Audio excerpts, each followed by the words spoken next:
매진 임박 또는 한정 수량과 같은 소비자를 조급하게 만드는 마케팅에서 시작되었다고 합니다. 흐름을 놓치거나 소외되는 것에 대한 불안 증상의 하나로 자신만 뒤처지고 소외되는 것에 대해 두려움을 갖는 일종의 고립 공포감을 말합니다. 영어로 Fear of Missing Out이라고 하며 이를 줄여서 포모라고 합니다.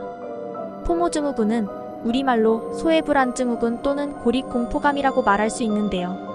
SNS 소셜미디어가 점차 확대되면서 자신만 유행에 뒤처지지 않을까 불안해 유행하는 제품을 따라 사고 남들이 하는 것을 강박적으로 따라하게 되는 경우를 말합니다. 이러한 포모 증후군은 현대사회에서 개인의 심리적 문제를 넘어 사회적 고립에 대한 불안으로 확산되고 있습니다. 미국 심리학자 매슬로의 인간 5단계 이론에 따르면 모든 인간은 5가지 욕구를 가지고 태어난다고 합니다. 생리적 욕구와 안전 욕구가 충족되면 사회적 소속감이 있어야 하는데 SNS는 이런 소속 욕구를 극대화하는 매체로 작용하는 것이죠. 현실에서 타인과 연결되지 못하는 사람들에게 더 큰 외로움과 불안을 유발합니다. 사람들은 타인이 인기 있는 맛집 방문, 유명 관광지, 해외 여행지나 명품 브랜드를 구매하는 모습을 SNS를 통해 알게 됩니다.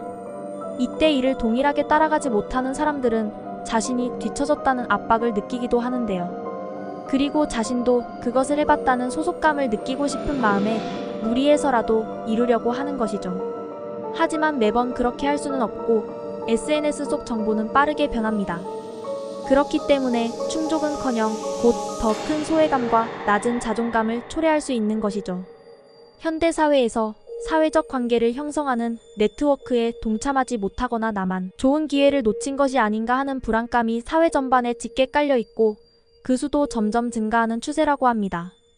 주식이나 가상화폐인 비트코인 가격이 가파르게 치솟으면 투자자들이 투자 시장을 엿보는 경우가 많이 늘어나고 있습니다. 이런 경우 남이 이득을 얻으니까 나도 여기에 동참하고 싶은 심리적 동요가 일어납니다.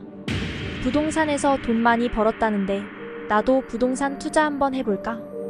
이러한 생각을 하게 합니다. 그리고 단톡방에서 누군가 어떤 거에서 1000만 원 벌었다느니 공연의 초대권이나 백화점, 상품권 등을 무료로 받았다고 사진이라도 찍어서 보여주면 반수 이상은 나도 해볼까? 하며 포모가 됩니다. 가만히 있게 되면 자신이 소외되고 불안해지는 것이죠. 나도 해야 하지 않나?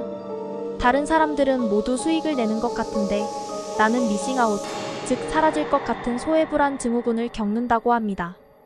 이런 심리는 도박판에서도 나오는데요.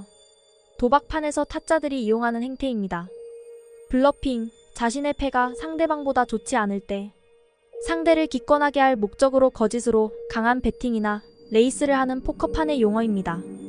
왜 블러핑을 할까요? 나도 블러핑 하는데 안 따라오면 너는 못 먹을 거야 라고 계속 주입을 하는 것입니다. 따라가면 안 되는데 거의 반 이상은 따라간다고 합니다. 경제와 범죄 심리는 맥락이 같다고 합니다. 가스라이팅 하려고 하면 이것이 된다고 하는 형태를 가상의 신뢰를 주고 가상의 신뢰를 주기 위해서는 가상의 어떤 것의 가능성을 지속적으로 주입해줘야 하죠. 이러한 행동이 범죄에서는 가스라이팅이며 경제에서는 포모입니다. 이러한 증상이 심한 경우 불안감으로 오는 스트레스, 무기력증, 우울증, 식욕부진 등이 발생할 수 있습니다. 포모 증후군은 단순히 불안감에서 끝나지 않는다고 합니다. 소속감과 인정 욕구가 결합된 포모는 심리적으로 개인을 더 불안하게 만들고 끊임없이 타인의 삶과 비교하게 하죠. 포모 증후군에서 벗어나기 위해서는 먼저 일상에서 집중력을 회복하는 것이 중요합니다. 여러 가지 일을 한꺼번에 처리하기보다는 한 가지 일에만 몰두하는 싱글태스킹이 도움이 될 수 있다고 합니다. 특히 SNS를 여러 개 사용하면서 루틴처럼 확인한다거나 다른 일을 할 때 스마트폰을 동시에 사용하는 등의 습관은 버리는 게 좋습니다. 또한 많은 관계보다 현실에서 일어나는 지금의 인간관계에 집중하는 것이 필요합니다. 스마트폰을 통한 가상의 소통보다 사람과의 직접적인 대화를 통해 공감 능력을 키우고 소외감을 해소할 수 있습니다. 대부분의 포모 증후군은 현재의 관계에 집중하지 못하고 불안을 쫓아가느라 깊은 관계를 맺을 기회를 놓치는 것이라고 하네요.